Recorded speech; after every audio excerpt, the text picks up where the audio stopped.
ஆண்டவர் எருசலேமில் இருங்கள், எருசலேமை விட்டு போகாதிருங்கள். ஏன்? கானானை குறித்து கேள்விப்பட்ட அநேக இஸ்ரவேலர்கள் வனாந்திரத்தில் அழிய காரணம் என்ன தெரியுமா? அவங்க அந்த மேக ஸ்தம்பத்துக்கு கீழே இருக்க விரும்பல. அவங்க அதை விட்டு விலக பார்த்தாங்க, விலக போனாங்க. அவர்கள் இருதயங்களில் எகிப்துக்கு திரும்பினார்களாம்.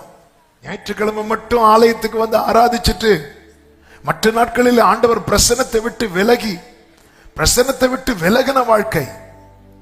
சண்டையான உள்ள வரும், சர்ச்சுக்குள்ள வந்துருவோம். ஆனா 6 நாள் ஆண்டவரோடு தொடர்பே இல்லாம 7வது நாள் வந்து தொடர்பு கொள்ள நம்ம நல்லா முயற்சிக்கிறோம். பல நேரத்தில் லைன் கிடைக்கல, அதுக்குள்ள சர்வீஸ் முடியுது. ஆமா, இன்னைக்கு சர்வீஸ் அப்படி இருந்து ரொம்ப நல்லா இருந்தல, ரொம்ப நல்லா இருந்து. என்ன நல்லா இருந்து தெரியாது. ஆமே, தேவனோடு எப்பொழுதுமே உங்களை தொடர்பு படுத்திக் கொள்ளுங்கள். இந்த